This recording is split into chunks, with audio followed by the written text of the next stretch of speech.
right. Welcome all. Welcome all. We have another important story with another proactive mind behind that, and is none other than Sean Hayden, the host, creator, and director of Stage Combat, a mental health story. Hoping to shed light on many behind the scenes stories and just illustrate the breaking points while also utilizing many experts to share their thoughts. Sean is still just trucking along and has made his way to season 2. So welcome once again. Thanks, Cam. Thanks. It's good to be here. Anytime. So we were having fun just off the air, just prepping, and then just even getting into this was also kind of a natural fit because we were just kind of like, just go for it. What's the worst that can happen? Want to do all kinds of interviews. Like, this would be a fun platform too. Yeah, that's what I love about your podcast. You never know what you're going to get. Yep. Instead of trying to be a magician, just be a walking picnic basket. A walking I'm going to write that down, Cam. A walking picnic basket. I like that. And may end up in an episode. Oh, wonderful. Thank you. Oh, man. So you've been working for this for quite some time, and you're for the Actors Equity, but when did you just kind of ignite that interest in your mind where you're just like, this is it? This is all I want to freaking do? It's something I always wanted. And I know you talk to a lot of actors, and I think most of them tell you it's something they wanted to do all their lives, It varies. Yeah, maybe some people said I still don't want to do it, but yeah, it was just something I always wanted to do. But I grew up.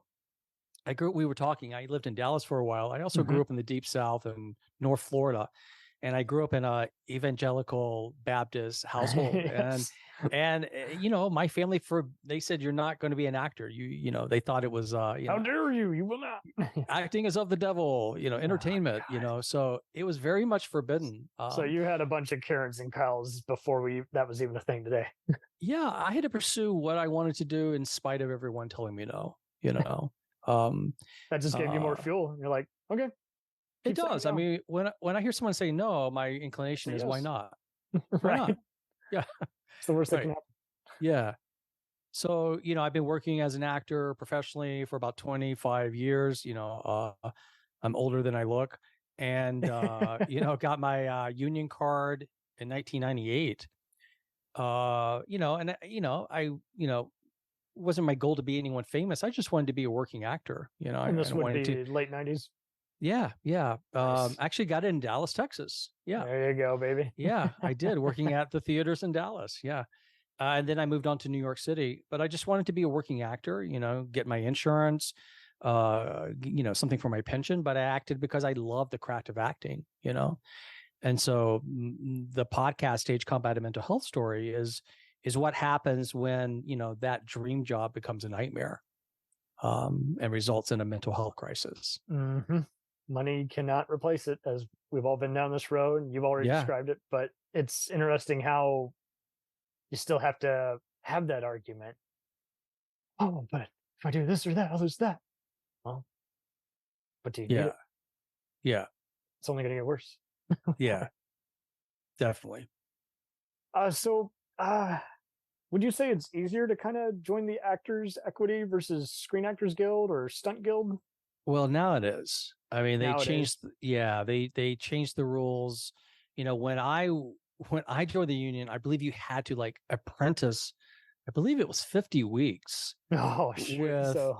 So I was working at all the theaters in Dallas, Texas, accumulating those weeks to Dallas, Fort Worth, to accumulate those weeks, and then only then can you join the union. So now they've made it much more democratic. It's basically, it's pretty easy to join. You alone now. You want to do it? Okay, they just wanted to make it more democratic. So it's a different approach. But it was very hard to get into the union. But there was something. Look, it was a catch-22. It's like you couldn't get hired by a union theater unless you were in the union. But then maybe you could work there and not get paid. So many times I'd be playing lead roles, but not getting paid, but they were a union. But, those 50 weeks, it taught me a lot because it's like an apprenticeship. So just you're like working. Buying everyone coffee. Yeah. I mean, and so I think the idea was by the time you worked all those weeks, that you are a professional. You have learned on the job everything and the rules of the union and what it means to be professional and the rules. Yes. Yeah, a little bit. Yeah. So that's how I got my union card. Sweet. But what was that very day where you're just like, I can handle all this blood, sweat, and tears. If it doesn't work out, I got a plan B, C, and D. Well, sorry. I actually always had a plan B. Okay, nice. So you didn't have to learn the hard way. Well, here's the funny thing about my life. Because my parents said I couldn't be an actor, they said, you got to find another career. And I loved law. So I went to law school and I became a lawyer. And I actually practiced law in Dallas, Texas at the same time I was working as a professional actor. Nice. So I've always had two careers. So, look at you, man. Always working two jobs. So I work in New York as a real estate lawyer and have my own practice. So there always was a plan B, but I think that took out some of the, one of the biggest, scariest things about being an actor is the lack of security. Yeah. Well, it's the lack of, you're right. I mean, it's security, and particularly in the theater, we don't get paid anything. It's ridiculous for the amount of hours and what you get paid. So you're not doing it for the money, Right. I was doing it, for insurance and pension, and then for the love of the craft, so yeah. So that's always how my life has been, always having two careers at once. Yeah. It's hard to even just kind of put in the blood, sweat, and tears for everything, but anything is possible. I'm now a security supervisor. I drive around in a company car and report issues, and then I come here and do this damn podcast every day, and everyone wants to talk money, and I'm like, yeah, but if this becomes work, then what's the point? So you podcast, you podcast because you love it, right? Right. But did you ever get to that dilemma where you're just like, I'm just working myself to death. There is no joy.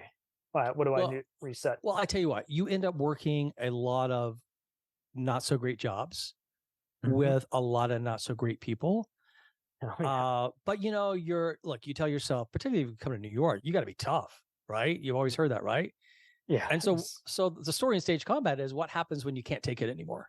What happens when it crosses that line, So that's always the case. I think you talk to any stage actor, for every great job, there's been a job that's not so great. For every, these wonderful people to work with that you love and is fulfilling, there's a really rotten cast in another show you can't wait to get out of.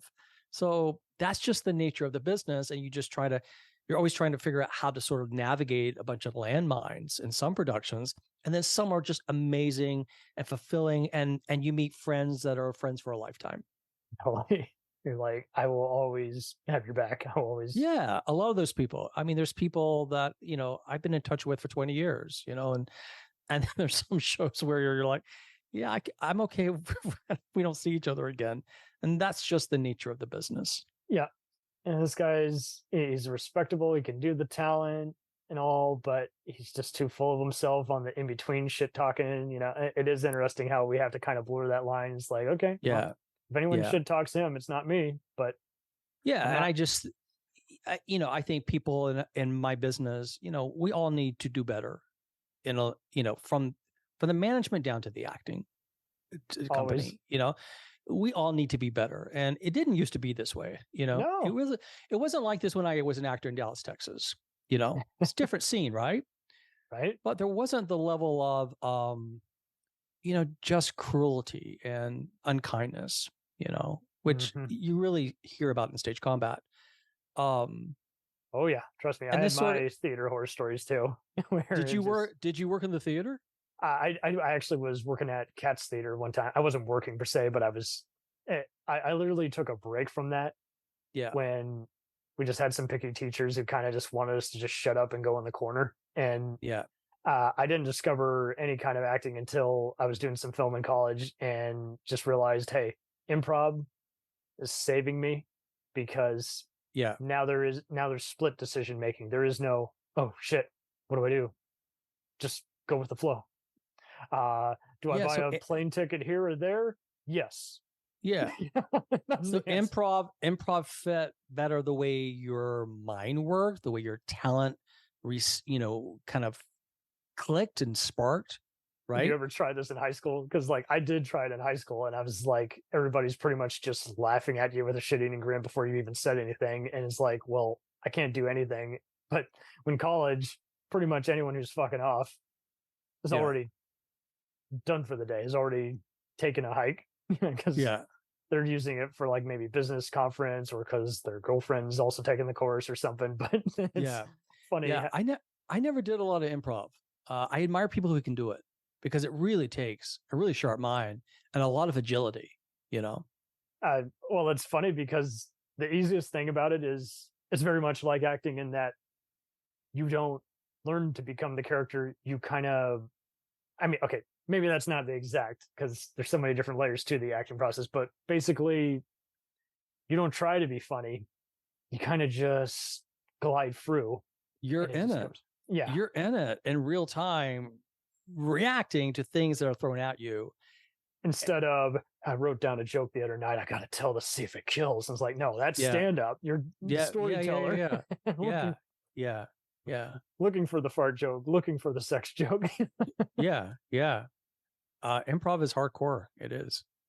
It really is. But truth be told, everyone who's famous for it, they fell into it, much like acting, without realizing they could make it be a thing. They were just kind of already kind of an adapter, much like your blood, sweat, and tears is like, okay, I'll do this, I'll do that.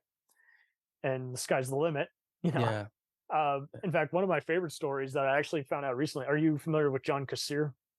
I'm not. Okay, so he very talented voice actor. He's guest starred in all the stuff, even done physical acting, but he's best known as the voice of the Crypt Keeper on Tales from the Crypt. Okay. And when he talked about how he got the gig, he basically he told us he didn't have a stand-up background, but he had an improv background.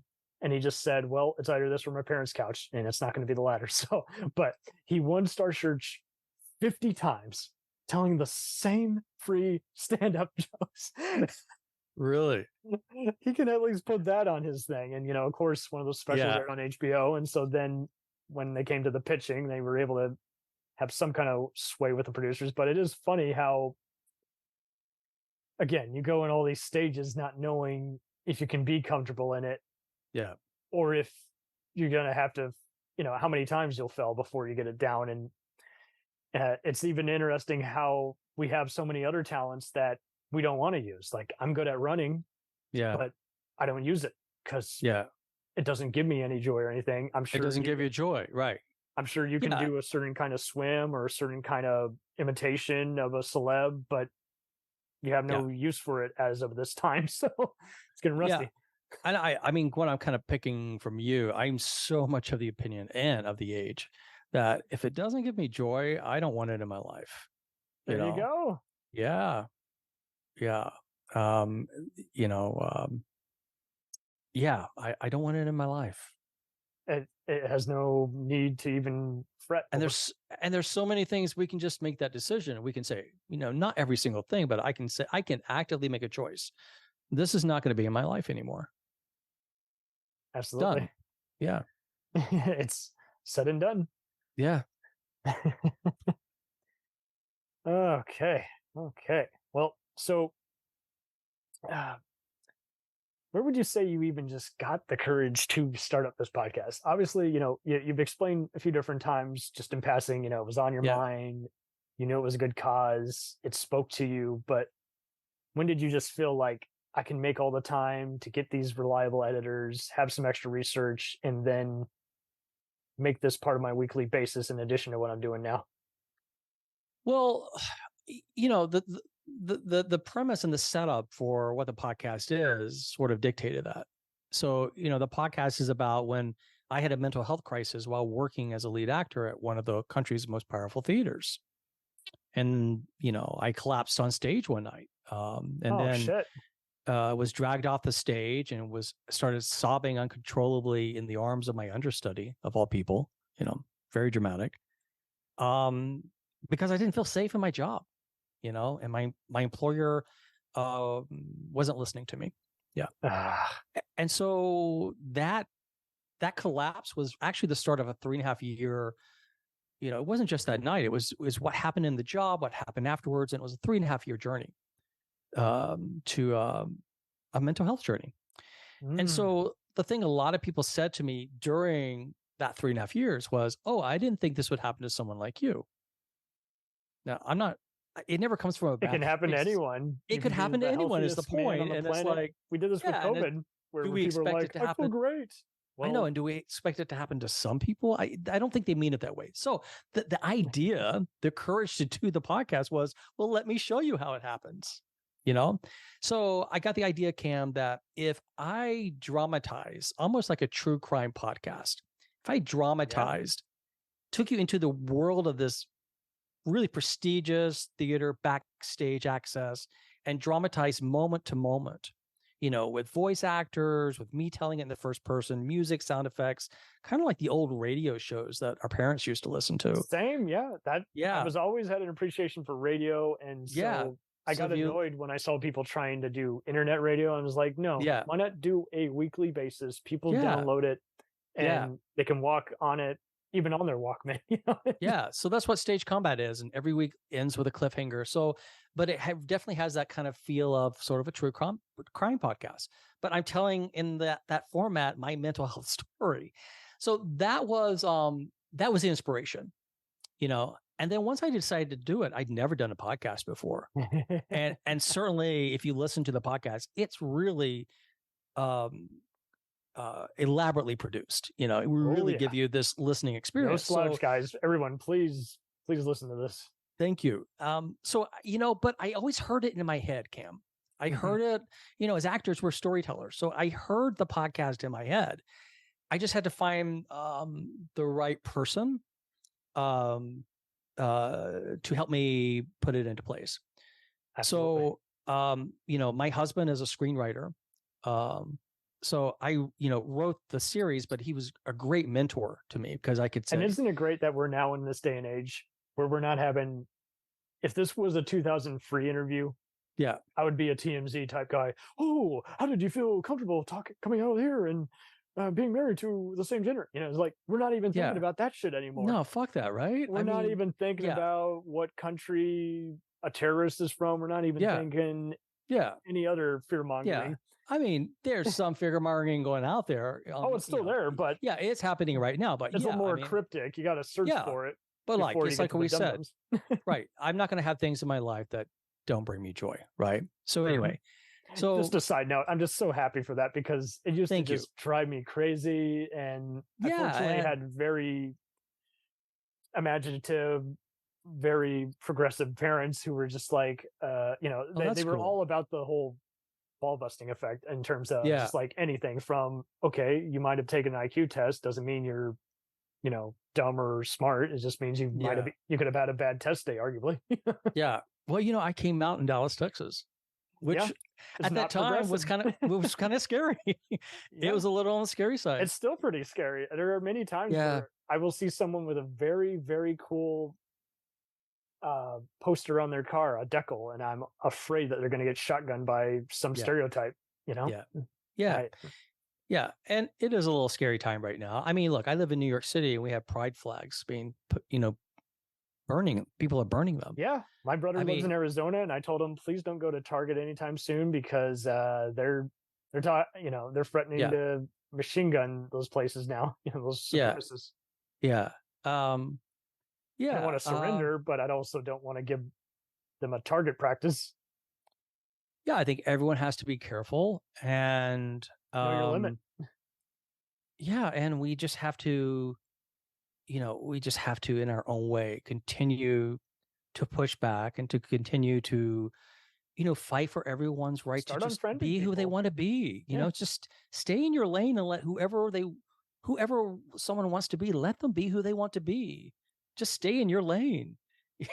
I don't know why that's such a hard lesson, but there's reasons why that is happening right now. It's even funnier when you realize they're so oblivious to what they're using the word boomers. Like, you do know what that means, don't you? Oh, good Lord. Yeah. They use all these other slurs, and they're making fun of. I'll even see Stans and Karens pick on each other. They eat each other alive, and it's like you guys are so oblivious to what a joke you guys all are. Yeah, you're eating each other alive practically. Yeah. So I guess to go back to the question, that's, and then, I just did it. I just did the podcast because I had to. And knock on wood, that thing that I heard in my head, I was able to get it, in a sound design. Took a lot of work. But I'm real proud of the product. And I think that, it's helping people. As you should be. I mean, I can't think of anyone who really explores this as much. I see people who talk to just theater people, but I've never seen anyone talk about the psychs. I mean, I was at UT Arlington. I did have some people who were threatening to slit their wrists. They had just a very crappy manager to answer to every day. Yeah. I mean, look, we say, look, there's a million podcasts out there, and we say it's groundbreaking. This is a groundbreaking podcast because there is no podcast like this. And, and you can own it. I can own it. But look, the theater industry is a broken industry, and it has been for a long time. And so, this podcast really calls out harmful practices that happen to happen in my experience, but is indicative of what is happening. And I know this from the past jobs I've worked. I know it from the people that have been messaging us from season 1, and they're all telling us their stories. We say at the end of every episode, claim your story. And they're telling us. And things have got to change, Absolutely, they got to change. Was it pretty easy did a lot of the experts come out of the line work, or did you still have to kind of search for a few people? It's like, hey, are you comfortable talking about this or that? You mean for the mental health conversations we have? Yeah. So what you're referring to is after the end of each sort of serial type story, then we have a 10-minute conversation with a mental health professional. Yes. And we unpack some of the mental health issues that you heard about in the very, in the true crime podcast story. So, we featured 2, and I didn't know them. It's Dr. Michelle Sherman, Dr. Lisa Hurwitz. And I just wrote them an email and said, this is what happened to me. I don't have an episode to show you yet. Will you come aboard and talk to me? And they both said yes. We'll return after these messages. Hello and welcome to Culture Shocked, the pop culture podcast brought to you by 4 aging millennials and our outdated opinions. Join us every Tuesday as we discuss movies, TV, games, and even music, new and old. Dude, what do you think you're doing? Are you seriously trying to record a promo without us right now? Well, yeah. Dude, you can't just do the promo by yourself. Who's gonna listen to that? Yeah, and you probably haven't even told them that we're a pop culture podcast where we always agree on everything. For instance, the Sam Raimi trilogy, easily being the best of the Spider-Man movies. No. But I think we can all agree that Jaws is a classical masterpiece. Nope, don't like that. But we do all agree that the sequel trilogy of Star Wars is the best in the Skywalker saga, right, guys? That comment is so ridiculous. I don't even know where to Anyways, that'll do it from all of us here at Culture Shock. Thanks for listening. Hey, it's Brent Pope, the host of Breakfast with Brent Pope. You've seen me on some of your favorite TV shows saying things like, give it up, Jimmy. You got to sink this putt to win. On Breakfast with Brent Pope, I sit down with guests from the entertainment world, and we do it all over breakfast. Or should I say Brentfast? Every week on Brentfast, you get inside Hollywood info and tips, great breakfast recs and booty debates. Most of all, you get the most delightful 30 minutes of your week. So dig in, it's Brentfast time. Listen at Brentfast.com, Apple Podcasts, or wherever fine podcasts are found. Do you ever find yourself thinking about who would win in a fight between Goku and Superman? Hi, I'm James Gavsey, and on the Who Would Win show, me and my co-host Ray ignore anything important happening in the outside world and debate fictional battles between characters from comics, movies, and video games. We got a new show every week, and almost always am I the winner. Yeah, not true, Ray. In the past, we've discussed such matches as Captain America versus Darth Vader, Solid Snake versus the Iron Giant, classic matchups like RoboCop versus Terminator, and even the Muppets versus Sesame Street. That one was crazy. So if you're a fan of geek culture and love a spirited debate, check out the Who Would Win show wherever you get your podcasts, or check us out at whowouldwinshow.com.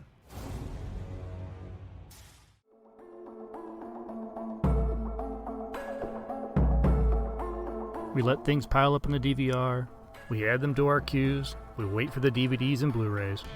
We time shift. The Time Shifters Podcast. Sci-fi, horror, fantasy, superheroes, comedy, action, film, television, maybe some not-so-current events. Find us on iTunes or at timeshifterspodcast.com. Cool thing about Blind Knowledge is we are in multiple countries. We are worldwide all across the globe. We are in the US, we are in the UK, we are in Canada, Germany, India, Japan. We're in Australia, y'all. BlindKnowledge.com. Now back to the feature presentation.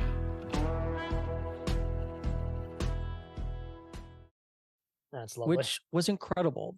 So they're both back for season 2. We also have some other healthcare professionals. And, you know, Dr. Lisa Hurwitz, if you've heard her, she's sort of the voice. She's just amazing. So reasonable. And she just goes right to the core, right? She goes right to the core in that this is what is harmful and this is what has to stop. And so, and, you know, she helped me. You know, I had been working with my own therapist. She helped me personally, just listening to the conversations, and I'm recording them for the podcast for the listeners. But I got so much out of those conversations as well. So, yeah.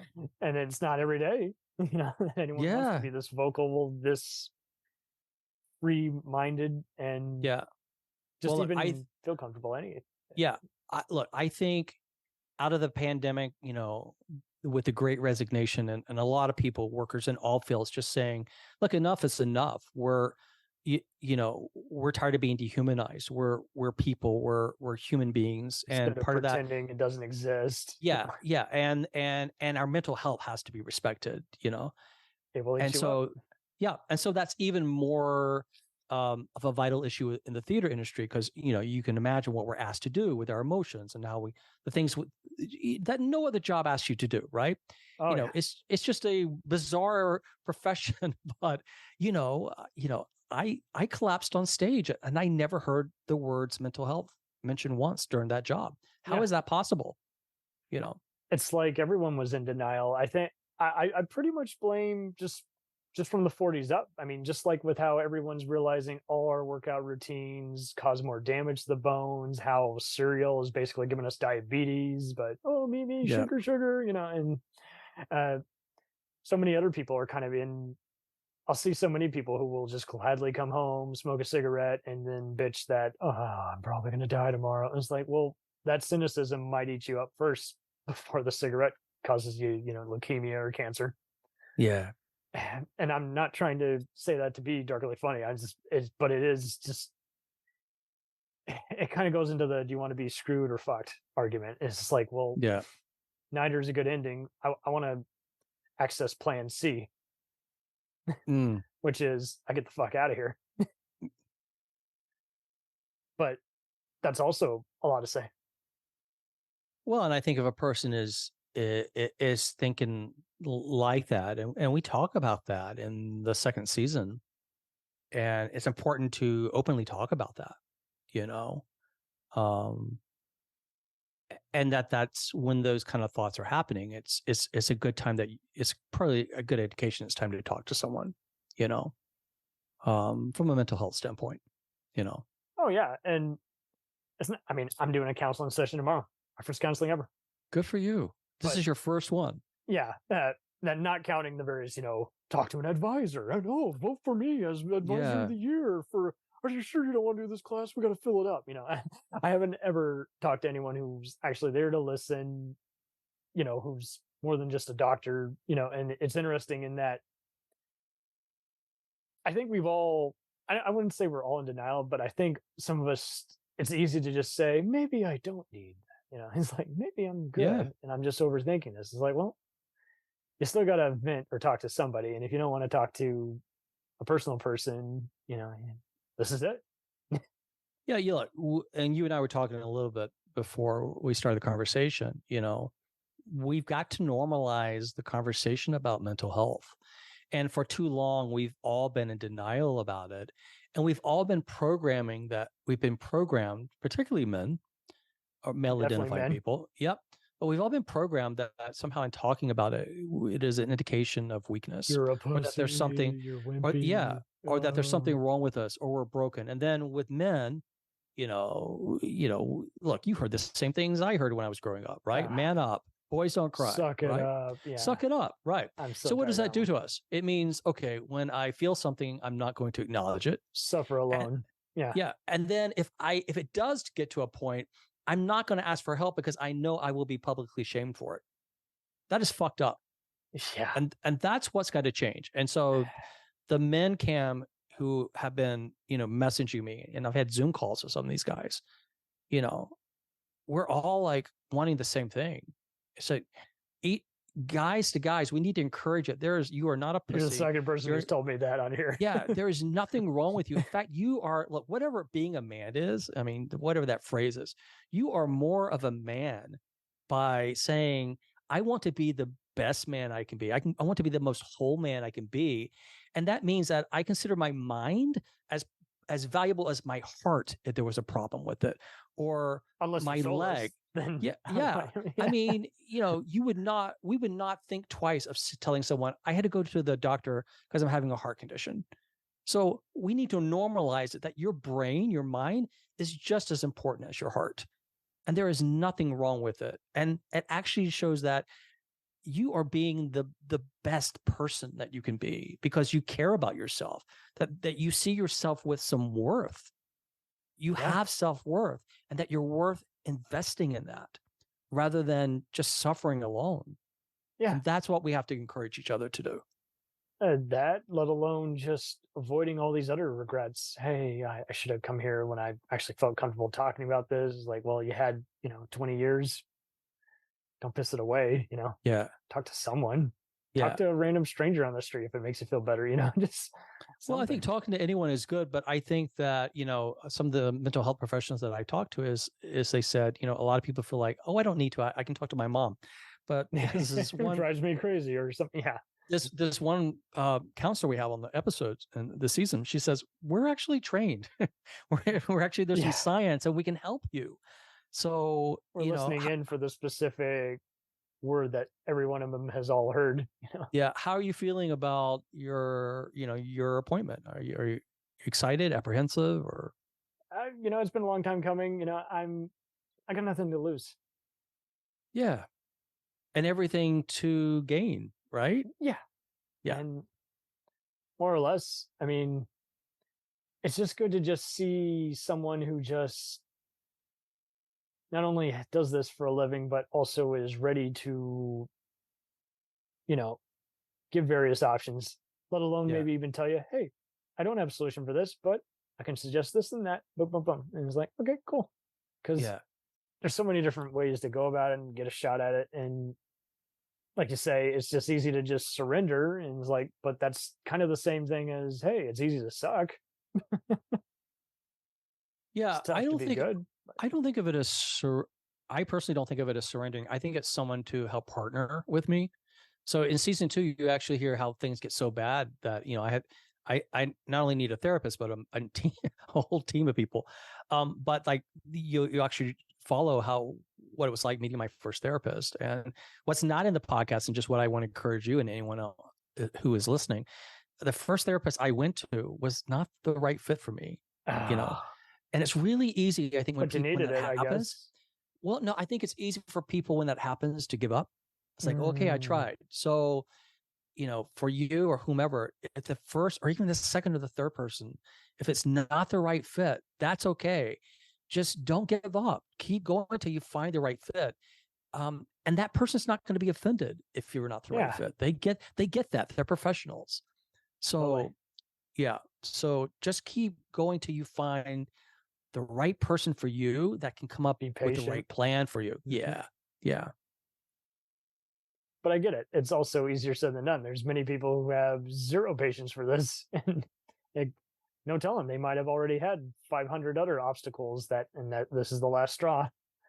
Look, it just starts with a conversation with the therapist. It just starts. It's not, the first time isn't to solve everything. It just starts with a conversation, and you just think of it as that's it's as simple as that. Then the rest will follow. Oh, totally. I remember I was in such bad shape, and you hear this in season 2, but my therapist just said, why don't you just tell me how you're feeling? And I did. And then I did some more, and then I did some more, and that's sort of how it all evolved. Yes. But it is funny how sometimes just the simplest thing just unlocks you. And other times just freezes you up. Like we do it even when we get picked on. It's like, why did just the most petulant person on the planet just anger me. Yes. Yeah. Yeah, because we give them the power. Yeah. Right. Yeah. I was doing it recently with insomnia, which is really the main reason I wanted to do this. Is like, well, it's not a battle. It's an imperfection that can be corrected down the road, and it's going to take time. Yeah, and I think that's something a mental health professional can help with as well. Totally. Yeah. So good for you, man. Well, and it has to, because I think so many of us, it's just so easy, kind of like just to sip the bottle. It's also very easy to, for better or worse, kind of just decide, well, yeah, I'll just take a pill. It's like, well, that didn't help. Because it eventually your body, adapts to different things. So, life is so complicated now, and social media has made things so complicated, and it's made life so isolating. And then, just think about what's happening in the country. We're so divided, and there's so much, pain and anger. And so, gosh, I just think everyone could benefit from just sitting down and talking with someone, more or less. Because look, life is different than when you and I were kids, Yeah. I mean, I don't want to sound like an old person, but life was simpler. It definitely felt like it. But I mean, with technology and media, and it's just made us, to have all these, have so much connections with technology, we're more and more alone and isolated. Oh yeah. And that creates a lot of really mental health complications. Yes. So yeah, I just want to encourage anyone out there. And you don't even have to go into someone's office now. You can do it online. Yeah. So it's easier than ever. Now you really have no excuse, kind of like how college is all online. Now you have no excuse to not get to class. Yeah. There's opportunities. So, if you and I can do anything in this podcast, let's encourage anyone out there who's listening. Hey, just take a step and find someone to talk to. Right. Yeah.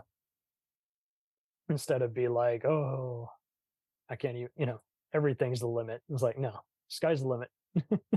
Yeah. Never forget. Yeah. But I also get it. Some people are more shy than others, and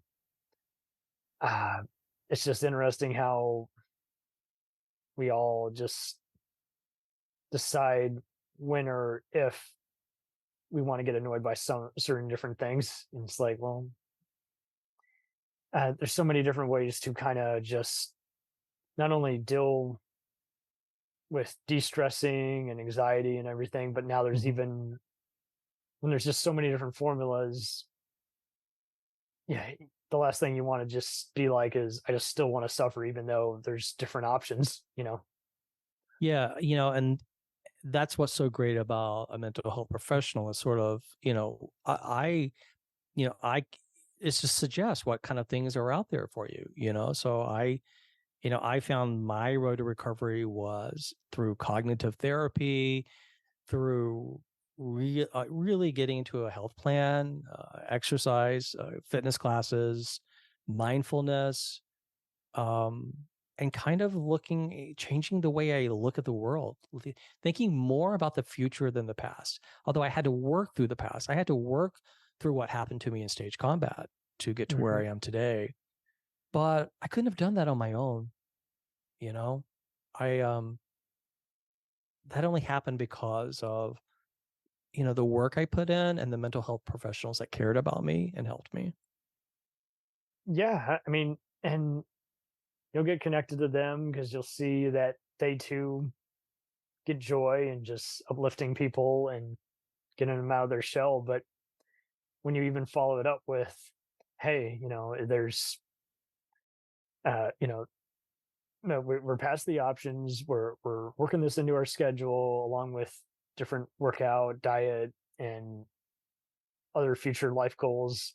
Yeah. It doesn't have to be brain dead type away at the computer all day. Yeah, absolutely. And I get it. There's still going to be many who aren't comfortable or just want to drink away their problems, and that's on them. But if anything, just why not just give it your best shot at something, just like you would, I don't know, a job interview. Yeah. Yeah. The Definitely. worst you can get is, hey, I wasn't accepted. But Well, I if think that, the worst you can get is that maybe this person wasn't the right fit for me. So if you can there just, you go. Maybe the job's not yeah. a right fit for me. And But you at know, the other, least you're and the free. other thing too is, look, you know, I would encourage, you know, and don't do it in a, you know, if there's someone close to you that you love, you know, be supportive of, you know, without telling them they need to do this, you know, but Yes. you know, we need to support people around, and or to say, hey, I went to therapy and it really helped me. Maybe it might be something that helped you. That's, you know, what I say, you know, when I'm doing these interviews. So, Mm-hmm. you know, so I think we need to think ourselves more of a community. You know, that's such a hard word to, Form an after school program, just like, yeah, it's just who's around you, who's in your circle. You know, does that person look like they're having a hard time? Have you asked them if they're okay? You know, have yeah. you asked them? You know, we don't even make space for, you know, the Sometimes people we make around too us. much. I found out that I made so much time for other people. I kind of just didn't work on myself. I kind of just kept going Okay, with the well, that's flow. another thing then. And then maybe that was to avoid having to look at what was going on in your life. Absolutely. You Then it think gets that's your what it brain was? working. Yeah. Yeah, yeah, There was one yeah. time where we did a suicide watch on a person. We were like, we haven't heard. We always have a off the record, just always just report back, and if we don't hear back, stop by their house. And we did that one night. We Yeah. checked in on a pal, and we're like, we got to see what the fuck's up, because we have, you know, it's been radio silence. You know, that's not good. Yeah. He's always talking, and sure enough, he was fine, but he was kind of stressed out, just wondering to himself, and was like, well, Yeah. that could have been anything. So good thing we And went there anyway. We cheered him up. And since we brought that up, let's just remind everyone that, look, you know, the suicide and crisis lifeline, it's 988. So you can text or call 988 24 hours a Yes. day if you are in crisis or you know someone is in crisis. So just always remember those three numbers. It's just, this seems like a really good time just to point that out. Absolutely. Thank you for doing that. Because the worst thing we can ever do is just stand around idly. Yeah. I also like how just you don't have to be just in theater to understand this podcast. You know, You don't at all. You don't. You know, we definitely, if you don't know anything about the theater world, we definitely throw you into it, and you're going to learn a lot about it. oh, just people pretending, guys. Yeah. So I think a lot of people who are listening who are not from the theater world kind of find it fascinating, because I think a lot of people think, oh, acting's not a real job, or it's not that tough. So I think you have a different idea about that. Yeah. Or it's not dangerous. You know, I think you come away after Any listening to the job's podcast. dangerous. Yeah. So, but definitely, I think it's just, you know, it's kind of an HR story, you know, It really is. kind of, and what we've heard from people is that it's kind of frightening to think that this could happen in anyone's job. So, you know, the story of stage combat is sort of what happens when there's one failure that sort of builds upon another and sort of creates this perfect storm for the employee, which happens to be me. And then you'll see in season 2, it really ramps up and gets to a very ugly place. So, you know, that's a lot of the feedback that we hear from people who aren't in the theaters. Like, oh, my mom was just in a job situation like this and it was out of control and it really destroyed her mental health and she was in a really bad place. So that's what's really interesting, I think, about the podcast is that it's a wake up call, not just to the theater industry, but to all employers, that you need to do a lot better and maybe not do the things that happen in the story. Well, and you know, if you've heard the podcast, there's a lot of things that go wrong for the management side. And so it's a really good it sucks being a manager in general, because you're not always sure how much of it is just people insecure versus not using their words or just getting stressed out because eventually they become a scapegoat. It's, or just, you know, it's hard. Look, there's a lot of different, if you listen to the podcast, how much is I don't know, people not being very good at their jobs, people covering themselves, people protective of their futures, people just not respecting the employees. So there's a lot of different things, and out of this, the strange thing that happened in my life is that I was asked to write articles for HR magazines to suggest to them how employers, what they need to do to really protect mental health, So from that standpoint, that told me, yes, this podcast is much more than just about the theater industry. It's definitely about the theater industry, but I still got to applaud you for just deciding, I feel comfortable putting this up somewhere. Well, I thank you for that. I think I thought that,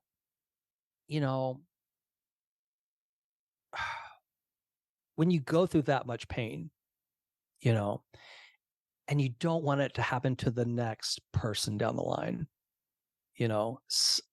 if I can in some small way make change, and I'm not delusional, I don't think one podcast is going to change, but it does have a lot of people. Right. They're talking about it in the industry, it's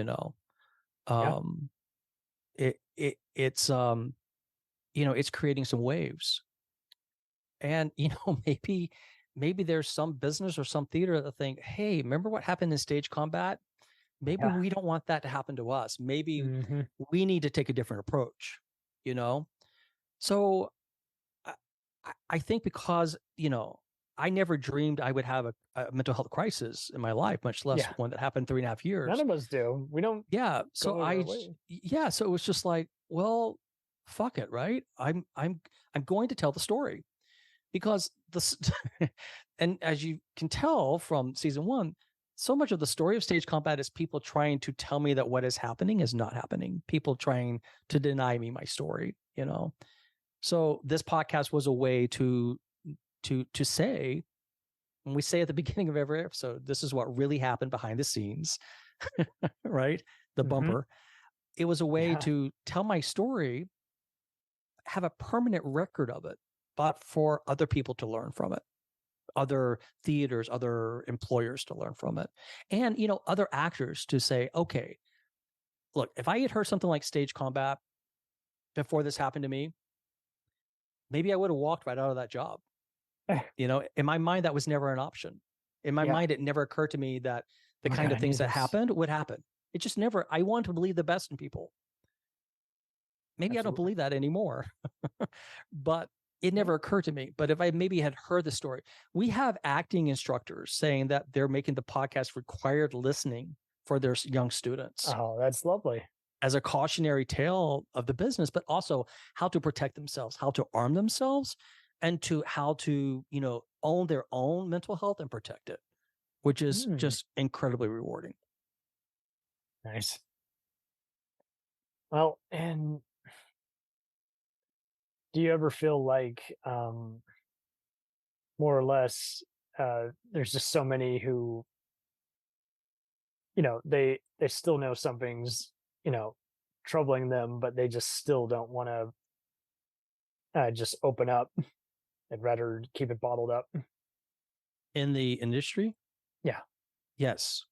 They're terrified to speak up. They're terrified because if they speak up like I did, they're terrified of being labeled difficult or a problem, and that they won't be hired again. Or a victim. I see people use the word victim a lot. I'm like, there's nothing victim about this. People told me that, why can't you just let this go? Or why do you insist on being a victim? And you'll hear a scene in season 2, my psychiatrist, because we actually take you through that relationship as well. And I said to him, I just want to cut through this. I don't want to be a victim. I want to get on with it. And he said, but you were a victim. He said, horrible things happen to you, and you have to acknowledge that. So, when people say that, that's a way to say, we don't want to acknowledge what happened to you. Yeah. Yeah. We, what happened? I think you're being a drama queen. Yeah. What? Yeah. Yeah. And then you just asked me how I feel. Yeah. Dr. Hurwitz, we put a clip on her on our Instagram last week, and she said, the person you're talking to is the expert at what they're going through. Not you, not me, not someone else. They're the expert at what they are going through. Yes. So 'cause they so know them. listen to them. Listen to them. And we have to, she said in so many words, we have to open the space to listen to them. Put the questions out of your mind and just for a moment, don't think about anything else but what that person is saying. And I thought that was really powerful, what she said. And it just shows you it doesn't always need to take a village, you know? How would you describe the editing and research process? Not progress. You were making progress, but Yeah. The process. yeah, how would you say that is on a It was, look, day-to-day? I knew I was telling a story that takes place at one of the most powerful theaters in the country. So I knew I was going up against something very powerful. So I knew I had to be meticulous.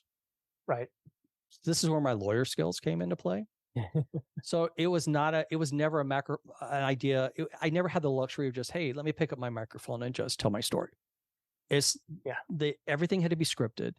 It had to be meticulous. Everything was footnoted like a legal brief. So there's over 500 footnotes in the scripts of Stage Combat. So almost every line will have a footnote and it will say what email it came from. So the worst things that you hear in Stage Combat, it's from my employer's own documents, and we'll find out in season 2 how we got those documents. So everything was footnoted, and then everything had to go through a media attorney, and he had to review every line. And I'm not anyone famous. I'm not a rich guy. I'm just someone who's trying to tell my story. Yeah. So that's what I had to go through. That's what I had to go through just to tell my story from the research standpoint. From the informational standpoint, the way we were able to tell what happened behind the scenes, because there's 2 stories. What I knew was happening, and that caused me to collapse. But then there was this whole set of events that I don't know about. And we tell both of those stories at the same time. So that actually came from my employer's own internal documents. Wow. And so we use those to dramatize what was going on behind the scenes. And then you'll learn in season 2 how every once in a while, how did you get the documents? We got them legally, but that is part of the story of season 2, and you'll find that out. And then the process, like I told you, it was writing the scripts. They would go through my husband, my mother-in-law taught writing for all of her life. So I had the 2 best mentors who also cared about me, but are pretty tough. And so then I would go back and I would rewrite, and then I would start recording. So I met a guy here in Harlem named Andrew Lynn, who's very talented. Hi, Andrew. And he'll appreciate that shout out. And so we worked together. We recorded. We brought the voice actors in. A lot of the voice actors were people I worked with in my former acting studio, so they really came to rally behind me. And then I brought in all the music, and then we would just start putting it together. It's like a layer cake, right? Yeah. You lay in this layer and this layer, the frosting. Yeah, and then the ear candy, and then you listen to it. You get to eat it when it's finally posted. Yeah, it takes a long time to when it's ready to eat. You get all these appetizers, but you still haven't tasted it until it actually takes off. Yeah, but it was a long process. We would listen to the episodes multiple times and then go back and make changes to make it better, to make it clearer, to make it move quicker and all of that. So I'm just going to check something real quick, Cam. No, I'm good. Because I'm sort of losing. Okay, I'm good. There you go. No, I'm good. Yeah, so that was, it was a long, involved process. Probably every one of those 20-minute segments that you hear, the story part, there's probably about 20 hours of editing and recording involved. Yeah, I bet it's very, very intense. And it's interesting how there's just always like a little something you'll find, and it's like, well, I'll do that better next time. Yeah. I will say this: we were, with season 1 behind us, season 2, we learned a lot. So we were making better choices earlier versus, and a lot of things, a lot of really key events. We had to work over and over to make sure, does the audience understand why this is a big event? Does the audience understand, why this is unsafe in the theater because they're not from the theater? So a lot of those things took a lot of different passes to make sure the audience was getting it and that we were being very clear. It really is annoying too when sometimes you don't get enough feedback at first, so you're like, well, do we just not have an audience yet, or is everyone just choosing to not go the extra mile and just leave a few reviews, second opinions? Yeah, we were lucky. We had a tremendous feedback from the gate out. So that was great. But yeah, basically we kind of used the husband and the mother-in-law to run everything through as our barometer. Not everyone wants to share, and say what's on their mind. But yeah, it is cool in that once you get to the end of the tunnel, now you can focus on what other stuff really stands out and can have some kind of a just greater effect, and you're comfortable saying the different dialogues and intros, let alone like you know the meat and potatoes, but you don't got to connect it all. You know what I do? The night before every episode goes out, I lay in my bed, I put my phone on my chest, and I listen to the episode one more time. I'm not going to be making any changes, but I just listen to it just to sort of it sounds corny, but kind of honor what went into not only what happened to me, but just to produce that and to have a record of it and before it goes out to everybody. Totally. And then I hit that publish button, and that's a really good feeling. Totally. Yeah. And then it's less, someone can ask you something on the spot. You don't have to respond with, well, what part are you talking about? You've already heard it I know recently. I know these episodes inside and out. Perfect. But you've already done an extra refresh, so now you're even more ahead of the curve. Yeah. So when you get the inevitable 5 questions, what was this about? How did that? It's like, well, this and that meant this and that, but no, that's good too. Just a little extra ratings. That's good too. Yeah. A little bit helps. Altogether, when you've been able to get so much detail material, but what truly do you think makes you comfortable describing all these real life stories? Other than that, you've experienced it.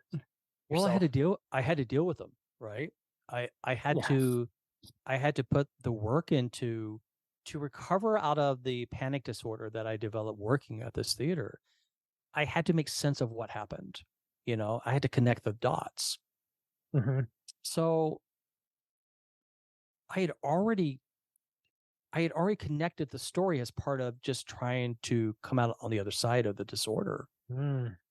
So, I made a decision on the 1-year anniversary that I collapsed because I just had this, I was trying to mask that I was living with this panic disorder, and it was too much. And I don't have 1 million Instagram followers, but I made a decision. This is actually in season 2. It's a big moment. And I did a post. I didn't tell people how it happened, but I said, I have a panic disorder, and it happened when I collapsed at a theater. And this is what I've learned, over the past year. And so I think once I did that, that was a big step for me. The podcast wouldn't come out for another couple of years, or even the idea for it. But so once I did that, but I never told the story of how it happened. Right. Or what happened at my job. That was a big step, because look, would there be retaliation? Would there be, there's just some, not kind people in the industry. And, are they going to come after me? So I was always aware of that. But again, the alternative is living in fear, and I lived my life in fear for 3.5 years because of what happened at this theater. And I had to say, I'm not going to live in fear anymore. That's not a life. It really isn't. So, when you look at it that way, Cam, it was, I don't want to say it was an easy decision, but it was the right decision. And you just put one foot in front of yourself and you just go for it, Absolutely. And it's the oldest trick in the book too. It's ironic, but it's also, it doesn't stop working. It's always going to be true. Yeah. And look, there's so many people that are not in good places in their lives. Yeah. That don't have love and joy, and they want you to live your life in fear, Totally. And what I can't have, neither can you. Well, it comes back to what we were saying at the beginning of this conversation, right? It's what can we do to keep in our lives the things that bring us joy and to get rid of the things that don't. Yep. And that can be people. You know? Oh yeah. Yeah.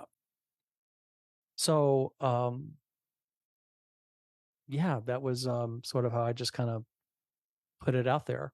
But I, that night before when you put it out there, it's really frightening. And then once I started to get the messages from actors and people and of all kinds of people, look, I'm a white guy in New York City, we have people of every identity and community. And somehow this podcast resonates with them, which I never expected. And, I'm honored that it is resonating with so many people. And so once those messages started coming in, I'm like, okay, the reward. Yes. Well, yeah, it's like it works and people get it. And, I always thought the story was bigger than just my story. And so when I started getting those messages, I'm like, yes, it is bigger than me. Yeah. But like I say, it didn't happen overnight either. I think that's the other thing too. We got to keep busting those bubbles. It's like, guys, this was never going to happen overnight.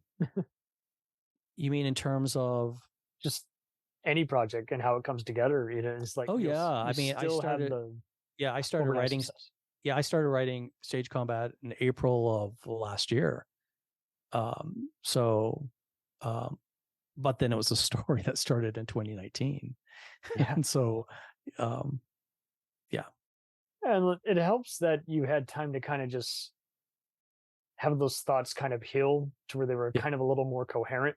Because those first 2 or 3 years, depending on what it is, that felt there's no way. Yeah, you're still winding down. There's no way. And here's what's really ironic. The way I'm talking to you right now, it's not how I was able to talk to someone when I started the podcast. Because I was still in pretty bad shape a year ago. It was doing the podcast that pulled me a lot through the other side, because it was the ultimate cognitive therapy. It was the power of claiming my story that people told me didn't happen. It was like recreating the crime scene by bringing my friends in and having them reenact this trauma. So what I didn't expect was that by the time we were really into production, my husband starts noticing, you're not stuttering anymore. And I developed a stutter as a result of what happened. Or, you seem to be more outgoing, or you're talking more confidently. And my doctor said the podcast was the best thing I could have done for myself. So I never thought that was going to be the result. I didn't put all this effort and expense into doing a podcast for my health, but then that has been, the byproduct. And we ended up rewriting the last episode because my life and sort of the way I was handling the panic disorder had really changed as a result of the podcast. But to even hear that afterwards, they're not doing that to even just have someone who is also, they're doing more than just giving you a pat on the back. There's reminding you, hey, now you can even talk about any of this coherently without breaking down, crying about it all day. Oh, when I was go start recording, I would break down crying, Cam. And this poor editor that I just met, I'm just like, oh my God, he's going to say, I can't work on. He was going to be like, I can't work on this with you, dude. This is too heavy stuff. I didn't even know if I was going to be able to pull it off, because every time I record something, you have to go back and revisit it. Right. So, and then I have to talk with my therapist. I just recorded this. And then remember that when this happened, well, then I started, connecting these dots. So that kind of like had its own sort of re-traumatization. But then once we got into production and things were recorded, and then you sort of have that feeling that past had been recorded, it had been set aside. And so I think that was also a very kind of healing thing for me. And sort of, it's the same things that you end up doing in therapy, to be able to have an opportunity to talk and put into perspective and get to a point where you can possibly see that as part of your past and not your future. Yeah. To imagine that it's no longer a deal, but it's still something that happened and you've embraced it now. Yeah, you have to honor it as part of your past. I honor what happened to me at this theater in Stage Combat. That is my story. But now I'm at a point where I'm looking to my future. And I wouldn't have said that a year ago. Yeah, it would have still been kind of like a tick growing on you, where you're just like, okay, I was still in the middle of it. Yeah. We've talked so much about this. I feel like we've covered the base, and obviously there's still going to be wonderful surprises coming in and out. But we can still talk about just some of the skills that you honed, and just so many of everything. You've done regional theater, you've done just so many others that plays that are always being readapted, from Angels in America to The Bridges of Madison County. And what has been kind of your favorite? Obviously, everyone likes to keep it fresh and new, but what's been your personal favorites in terms of just like areas to tour and types of roles to play? Well, my wheelhouse was always sort of these kind of tortured, damaged men, which was The Father and Billy Elliot. So I don't know if you've mentioned, Stage Combat takes place in a production of Billy Elliot, the musical, and I was playing the dad. I think that after what I went through, I would be okay not playing those roles for a while. You know what I mean? If I ever go back to acting, I don't know what the future holds for me in that regard, and that's part of the story of season 2. Yeah. I think my happiest times are, these large cast shows, musicals particularly. There's a lot of energies there. It's a lot of opportunity for things to not be so great. Mm-hmm. So, plays with small cast, it's just something much more intimate and much more, I don't know, there's a certain maturity, and so I kind of, if I ever did something again, that's sort of where I would want to be. And I just love a good play, musicals are great too, but I think my heart sort of lies in just the great American theater when it comes to plays. So that is a good point, because. And I did Angels in America in Fort Worth, Texas, actually. Oh, sweet. Yes, I did it at Stage West. Yeah, and I'll tell you something else. I played the attorney who was gay, was struggling with his sexuality, and I had just came out. So I was actually playing. I wasn't a Mormon. The lawyer in Angels in America is a Mormon, but I was a Baptist. And I was playing my life essentially in a lot of ways on stage in Fort Worth, Texas. Nice. Isn't that bizarre? Yeah. It is interesting how people willingly choose what to be offended by, even though there's so many places that can be hosted in some of the most backward states. It's just very interesting how it just shuffles around. Well, what I remember, and when I was in Texas, that the theater was very forward. It was very progressive. I remember the theaters they weren't afraid of the material they were putting on stages. That's my recollection of theater. This is in the 90s, late 90s. So that's good. Yeah, that's a long time ago. So it seemed like there was always some kind of shielding behind there, but every once in a while you'd still encounter someone who's just being a total just jerk, and you're just like, dude, why are you here? Yeah. Well, we call them a Chad. Chad is the character in Stage Combat. So, and that's what I have a lot of people writing me, Cam, is that nice. That I've worked with a Chad type of person, and my employer didn't do anything, or I was bullied by a Chad, I was terrorized by a Chad. That's the most common thing people have been writing me about after listening to the podcast. So, oh wow. It makes you both happy and sad at the same time. It's like, I'm sorry you had to share my pain, but at the same time, I'm glad we are all understanding each other. Yeah. Well, what they tell me is that they don't feel as alone, that they're identifying with my story somehow. Because I think anybody that's been in a bad on the job situation or with another employee, you can feel very isolated and alone.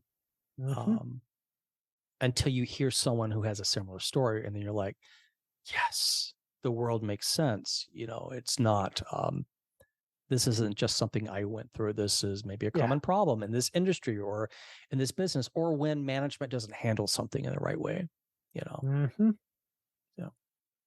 Yeah. One of these days, we're finally going to just break through to where it's just a second nature. I mean, like you say, it's good that we still have a bunch of different things we can review, but it still can be a little taxing at times when we feel like we're repeating ourselves. It's like, guys, we've been talking about this for a while. Well, we just have to keep chipping away. We just have to keep talking, and we have to not stop talking about it, you know? So whether it's not, you know, it's being abused in an employment situation or mental health, you just have to keep talking about it. And we're not going to stop talking about it. We're not going to stop talking about it until our employers do better jobs. Yeah. They do their jobs better. They take care of us. We're not going to stop talking about it. I'm not going to stop talking about it. And I'm certainly not going to stop talking about it in the Not theater gonna let 'em win. industry. Yeah. Well, I'm just going to do everything I can. And again, I'm not delusional. Change comes very slowly. Yeah. You know, we can't get outside of one one blog. We can't get the theater press in New York City to cover stage combat. Wow. How is that possible when you've heard the podcast? It is a whistleblowing podcast on the industry about a theater that imported 21 productions to Broadway.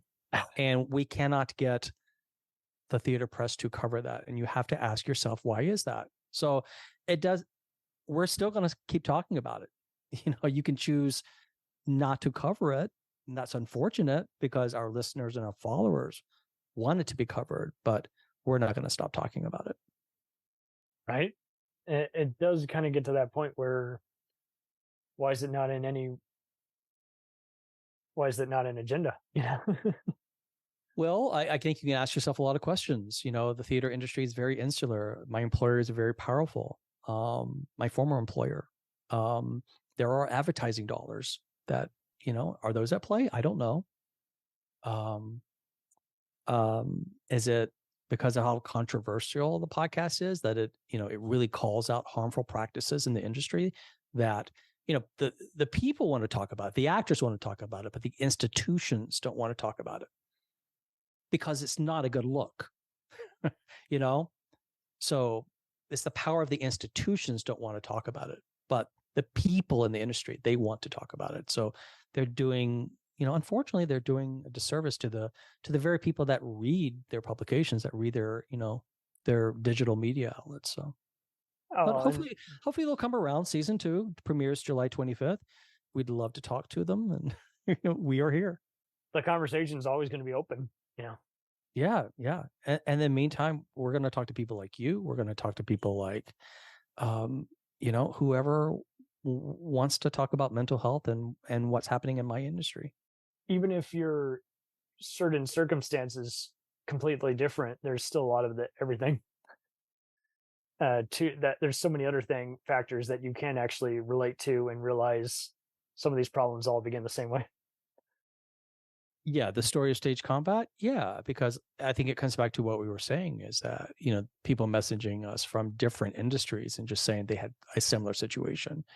I really hope you get to do at least 6 seasons of this, maybe even 10, you know, just keep this thing up and going, you know, because like you say, the response is landing and the numbers are organic and you just can't argue with the details. Yeah, it's very organic. And then I think that when this second season comes out, because the story of what happened in season 1 is just the beginning, I think people are going to be pretty shocked because the story gets a lot worse. So I think that's really when people find out, oh, that's what happened. You know, I think that's going to have a really big effect, and it very much is a word of mouth sort of podcast. You know, yeah. So we'll see what happens. But, you know, my personal story will end in season 2. So my personal story, but, you know, we're talking right now of what happens with future seasons, whether we tell other stories or whether we partner with other, you know, producers. So we'll see where all that goes. But you know, the interesting thing out of this was, you know, realizing that, you know, I enjoyed making a podcast and Are there any plans to expand to other networks? You're on Buzzsprout. We're on all the directories, so we're through Buzzsprout, but we're on all the major directories. Oh, really? I couldn't find it on Podbean. Yeah. So we're Apple, Google, Spotify, and then for people who are challenged with apps, you can listen to it at stagecombatthepodcast.com. So, but we're on, on all the directories, so there's no problem finding us. Wonderful, wonderful. And any other podcasts you might even partner up with, like do a trade show? Hey, I'm talking on this show, and then we're going to have you hear the second part, do a crossover. Well, in terms, we're actually there's a small theater podcast called Theater People Podcast.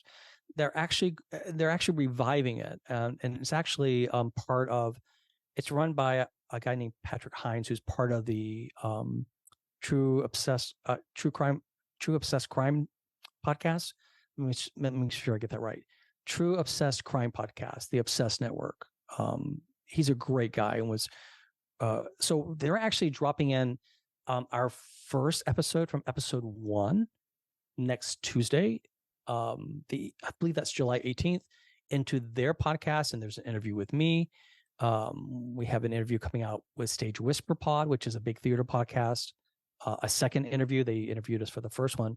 But then on the partnership front, as far as partnering to produce future content, there's some discussions going on, and we'll see where that goes. But I'm excited about the possibilities. We got to have you back on to discuss fearlessness, though, mainly.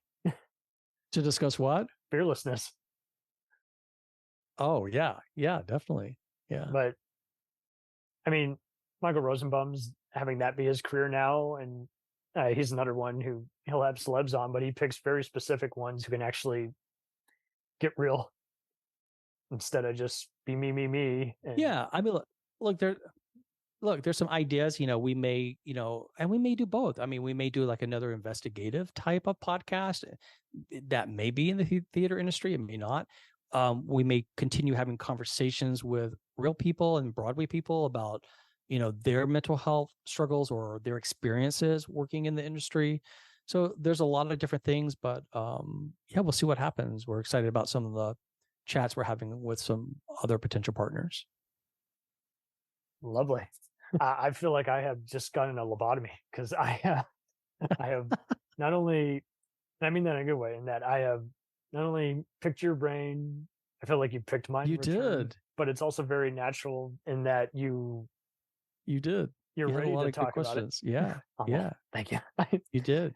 Believe it or not, I really only write down 5 questions and kind of expand from there based on where it's going. But it was good to, just from your back and forth emails, I also knew, is like, see, this guy, he's a visionary, and he also clearly values his time. He's very communicative, and that's not always easy to do sometimes in the pre-render, the warm up. And but it's also good to know that you, beyond the emotional reward, beyond just the feedback, beyond successfully publishing this, that you're going to keep getting, you might even see, let's say you stop doing this 10 years down the road, you still might see people discover this. It'll come up in some article. It'll probably come up under true crime and mental health podcasts, Well, that's the great thing about podcasts, right? It's always there unless someone just deletes the feed.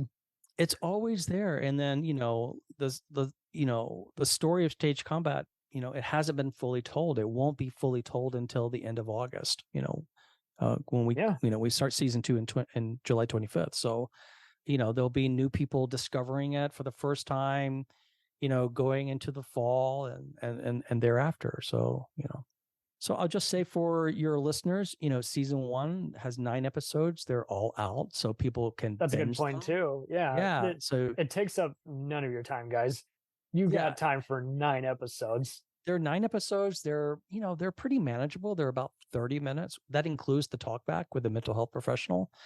And then season 2 will start dropping July 25th weekly. Mm-hmm. And I believe they run Cam through the last week of August. So it's like the perfect kind of summertime thing to listen to. Yeah. People are winding down. Yeah. Talking less listen to it by the pool, the music. beach, the lake. Yeah. Yeah. Well, and it's also good that, again, I mean, you've also wisely titled it with the mental health subtitle. So kind of like how people will rank if they have music or movie in their title, you have mental health in the title. So everyone instantly, there's no mistaking it. You're never going Yeah. to get anyone saying, well, I didn't understand what this was about. Well, Yeah, that was really important to me because, it is a salacious backstage story, which happens to be my life. But I never wanted people to forget that it is a mental health story. I never wanted people to forget that that's really what the story is about and why it exists. But, if I have to tell you, is it juicy and fun and, lushly produced to get you to listen to it? Yeah, I'll tell you that because it is. It's a cool listen. But then you're also going to probably come away at the end of it learning some things about mental health that you hadn't thought about. Right? Yeah. Yeah. And let alone just remembering to tell everybody, hey, any of you can do this. You can talk about your messed up life. And yeah, look, you don't have to do what I did. You don't have to do a 2-season, 20 episode podcast, but anybody can claim their story. Anybody can tell their story, and look, that can just be talking to a buddy and say, hey, can we grab a beer? Can I chat about something? Or being open to hear. This is eating me up right now. Can you just come over here? Yes. Talk with me. And doesn't then, matter. like I said, the other side, Cam, if you hear that being open, like saying, okay, I need to make space for this, not yeah. What do we say in this country? How you doing? I'm fine. We don't care how the person's really doing. We just say they're fine, So give less predictable answers. Yeah. So yeah, anybody can tell their story. Sometimes, people just do it in a simple Instagram post. Here's where I am today, guys. And then, some people find that very rewarding because people will comment and say, hey, yeah, I've been there too, or DM me, let's talk about this, So yeah, use that social media if it's isolated us so much, but I've seen it really effective when it comes to mental health and people kind of finding a support system with, people are very generous many times to comment back and say, hey, I'm right there with you. I've been through this myself, but if you don't want to be public, share your story with, someone that you trust, someone that you feel hears you, someone that you feel sees you, Just being seen is definitely part of it. And we definitely mean it more figuratively, just. Yeah. Say something. And that's very much a part of my story because I was not being seen. I was not being heard. And that really, that made the trauma worse. And we'll see that in season 2. But yeah, we just all gotta be open to each other, man. We can all do better. Oh, totally. It even goes back to the whole, once people stop going to college, they assume, well, I don't need to learn anymore. It's like, well, you're still learning. Oh yeah, absolutely.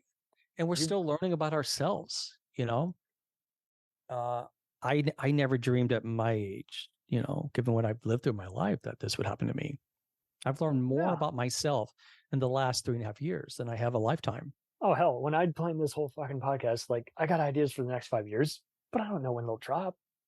I just leave it all open, but I just at least I pretty much just focus on the individual stuff and then decide it organically drops when it drops. Like this episode is going to organically drop when it drops because it feels like it really needs to drop right here and there. Yeah. At that time in that block. And I do 5 episodes a week because I don't want people to wait. I want there to be, it works for me too. Do 5 episodes a week. Well, it works for me in that I have all kinds of things to amazing. offer. So if you don't want to listen to the action stuff, you can listen to the documentary stuff or the history stuff or the horror special. But at least you guys are rewarded in that, hey, your episode's up. You don't got to wait in front of these 50 other assholes who I've interviewed. You're all getting a piece of the cake and sharing it. Yeah. But it's also sometimes easier said than done, because sometimes, I don't know, I feel like a lot of people like to let this become work. Yeah. Yeah, and one of she's in season 2, one of the mental health counselors. She was talking about acting, but it implies the same thing. She says, yeah, when your art, I consider being a podcaster as art. When your art becomes just a job and not a hobby, and she meant the hobby in the sense of, remember when we had hobbies, it was something we loved to do. Yeah. But when it becomes that, yeah, it's time to change the way you're approaching your art, and you need to find ways to enjoy that art so that it becomes a hobby again, and I'm sure a lot of people can relate to that. Certainly a lot of actors. Yeah. Where you lose the joy of what brought you to do it in the first place. Oh, yeah. I think we're also getting to that point where we forget what our breaking point is. Even the various things that we do, we got to remind ourselves, hey, you're cool with this and that, but are you really? Is it going to slowly eat you up? Because this is when you have those random freakouts, or just sudden breakdowns, or just being like, God damn it, I'm done with this. This sucks. Yeah. It's just too much, and the last thing you need is just another episode. And I don't mean in just like a figuratively, I don't want to even give a negative connotation to it. So I just mean just a moment where you just, again, don't feel in control of your body, and you're just prone to just a meltdown. And I feel like a lot of people, like you were talking earlier, it does seem like so many are just still just letting stuff eat them up. I joke around with other pals who are married, and they're cynics. They don't mean to be, and this is not to degrade their character in any way, shape, or form, but it does often. They'll joke. I'll be like, hey, how's married life? And they'll be like, just don't get married. I'm like, well, you've toughed it out this long. What's wrong in your marriage? And it's like, some people just can't help but bitch, even though they're technically very happy, they just get annoyed by just the smallest thing, watching the kids, trading off on chores. Yeah. I don't know. Hey, I think a little mental health therapy could help, kind of sort that out, get to the bottom of that. If you don't want to talk about it, still just have a private session with someone and just say, hey, absolutely, I got to talk to someone who I actually want to talk to, because the people I'm closest to just seem to be mad all the time. Or again, you're acting like I'm a crybaby. Yeah. But thank you so much for just giving a voice to this. And hey, I appreciate it so much. This was such a great conversation, and you have, my friend, such a great spirit. And I want you to keep doing what you're doing. And again, I commend you for, just taking the step to,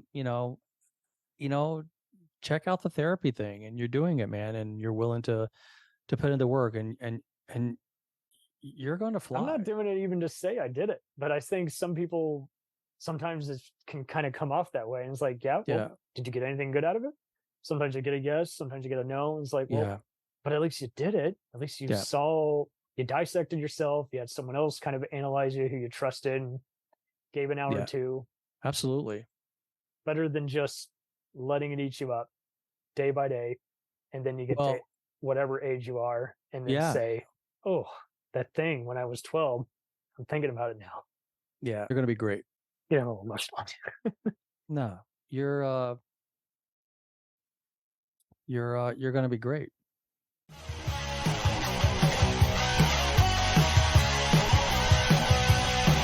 Follow us on the web on Facebook, Twitter, and Instagram. The podcast is available on Podbean, Spotify, iHeartRadio, Anchor, Apple, and anywhere else podcasts are available. Feel free to review our show and leave comments on any of those sites. Thanks a million for listening. It's a